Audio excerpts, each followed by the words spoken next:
অসুস্থ হয়ে পড়েছেন মুকুল রায়, বাড়িতে ছুটলেন তৃণমূল কংগ্রেসের মন্ত্রী। বঙ্গরাজনীতির চাণক্য নাকি অসুস্থ হয়ে পড়েছেন। দীর্ঘদিন ধরে সক্রিয় রাজনীতির আঙিনায় তাঁকে দেখা যায় না। তবে একদা রাজ্য রাজনীতির উত্থান পতনে তাঁর হাত ভালোই ছিল। হ্যাঁ, তিনি কৃষ্ণনগর উত্তরের বিজেপি বিধায়ক মুকুল রায়। সম্প্রতি মুকুল রায়ের হাফ প্যান্ট পরা একটি ছবি ছড়িয়ে পড়েছিল সোশ্যাল মিডিয়ায়। তা নিয়ে ফের নতুন করে চর্চা শুরু হয়। আর দুর্গাপুজো শেষ হতেই খবর আসে অসুস্থ হয়ে পড়েছেন মুকুল রায়। আর তাই আজ সোমবার দুপুরে মুকুল রায়ের বাড়িতে গিয়ে দেখা করলেন রাজ্যের মন্ত্রী পার্থ ভৌমিক এবং বীজপুরের তৃণমূল কংগ্রেস বিধায়ক সুবোধ অধিকারী। আজ মুকুল রায়ের সঙ্গে দেখা করতে আসেন তাঁরা। দুপক্ষই এটাকে সৌজন্য সাক্ষাৎ বলে দাবি করলেও জ্যোতিপ্রিয় মল্লিকের গ্রেপ্তারের পর এই ঘটনায় নতুন গুঞ্জন শুরু হয়েছে। এদিকে দীর্ঘদিন ধরেই অসুস্থ মুকুল রায়। এমনকি তাঁর শারীরিক অসুস্থতার কথা এদিন জানান পুত্র প্রাক্তন বিধায়ক শুভ্রাংশু রায়।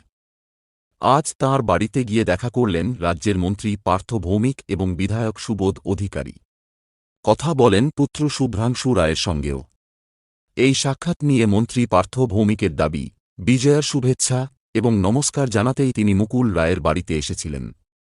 মন্ত্রীর বক্তব্য, আমি প্রতি বছরই আসি। এই বছরও এসেছি। তার মধ্যে অযথা কোনো জলঘোলা হোক সেটা চাই না। মাঝে মুকুল রায়ের নয়াদিল্লি যাত্রা ঘিরে ছড়িয়েছিল তীব্র জল্পনা তৈরি হয়েছিল।